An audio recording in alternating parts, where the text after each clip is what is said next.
DC circuits. Let's first start by reviewing resistors in series. So we have three resistors, R1, R2, and R3. Because of Ohm's law, there's an I1, there's a V1, there will be an I2, a V2, and an I3 and a V3. Also, we know Ohm's law, so we can apply Ohm's law, V equals IR. And we also know that the resistance depends on the resistivity of the material multiplied by the length of your wire divided by the cross-sectional area of your wire, which would be the area of a circle, or pi r squared. Now, because when the resistors are in series, there's only one path for the current to go through, we know that the I total is equal to the current going through the first resistor, is equal to the current going through the second, and the current going through the third.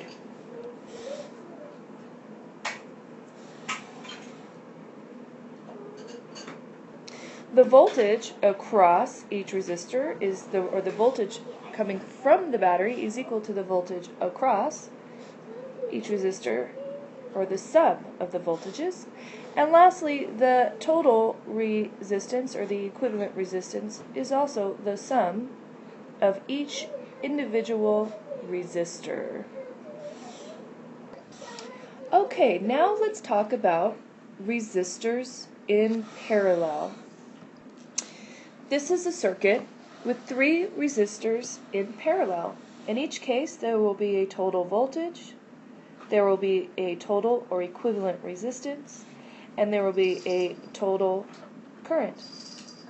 In each of these resistors, the one closest to the battery, let's call that R1, therefore there will be a V1 and there will be an I1. The second resistor, we'll call that R2, so there will be a V2 and there will be an I2. And the third one from the battery, we'll call that R3, there will be a V3 and there will be an I3. Now, how do you know that the resistors are in parallel? So the current comes off of the battery. If we're talking about the electric current, that will come off of the negative terminal. And that starts coming off, and the current goes through the path, the only path it can go through, until it reaches something called a junction. And this right here is called a junction. It's a junction because one path has a choice of two roads to go down, two or more roads. So some of the current is going to go through R1, and I'm going to use a different color. So some of the current will go through R1 to the other side, and the other current, we'll use a color for that, chooses the other path. And then what ends up happening is it reaches another junction. So we have another junction right here.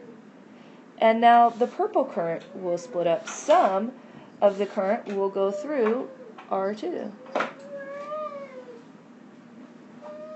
And the other current, different value, will give blue color, will go through R3. When the blue current meets up with the red current at the junction at the other side, they combine together and we get purple. When the purple current meets up with the green current at the next junction, at this junction here, when the purple and the green come together, become black. And they come together to the positive terminal of the battery. Now, when we are dealing with resistors in parallel, what's really neat is that the voltage across each resistor, they are all equal, and they're equal to the total voltage. So we can see that the V total is equal to V1, it's equal to V2, equal to V3. So if you know one, you know all the others. And with current, as you can see, because of the junctions, the current does split up. So I total is equal to the sum of the individual currents. This last part gets a little bit tricky, and that's the equivalent or the total resistance. When you have resistors in parallel, we're actually going to take 1 over the equivalent resistance is equal to 1 over R1 plus 1 over R2 plus 1 over R3. So this is the most interesting part when you're looking at resistors in parallel. Really what this equation is saying is the more resistors you add in a parallel system, the less the overall resistance becomes. When you have resistors in series, when you add resistors, the more resistors you add, the more resistance you have. But in parallel, when you add a resistor, you actually lower the resistance of the system. Okay, let's do a quick example. This is not in your textbook. And this example is, say we have 3 resistors in parallel. And they all have the same value of 1 ohm.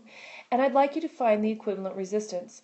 Well, since all 3 resistors are in parallel, we can use the formula I gave you in letter B, which would be 1 over R plus 1 over R plus 1 over R is equal to 1 over REQ.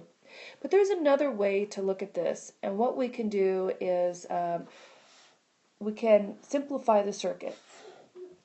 We can simplify the circuit by taking the 2 resistors on the far end and combining their values and then putting them in the circuit below. And doing that would be 1 over R plus 1 over R, and then flipping that to give us our answer. And that would be R over 2. So we're going to put that here. And then lastly, we combine the 2 resistors together, the R and the R over 2. They're in parallel, so we're going to follow the formula for parallel.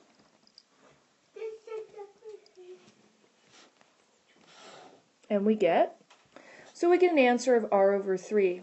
So if you recall, in the above schematic diagram, which is what these diagrams are called, they're called schematic diagrams, I have 3 resistors. They all have the same value. So there's a little trick. When you combine resistors of the same value and they're in parallel, if you have 2 resistors, the answer is half. If you have 3 resistors, your answer is 1/3.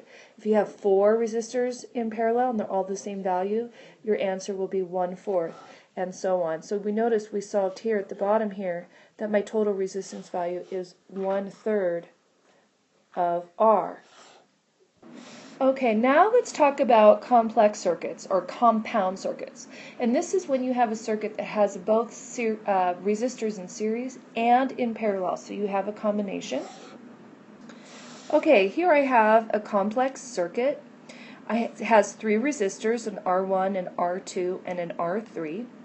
The battery has a voltage source or a total voltage of 6 volts. R1 is 1 ohm, R2 is 2 ohms, and R3 is 2 ohms. And what I would like you to do is to find all the other information in this circuit, like I total and R total or R equivalent. I want you to find V1, and I want you to find I1. I want you to find I2 and V2, and I want you to find I3 and V3. And using the formulas we know for resistors in series and resistors in parallel and Ohm's law, we can find the answers to all of the question marks here. A couple more question marks. Okay, the first thing I would do is try and combine R2 and R3 so we have a new circuit.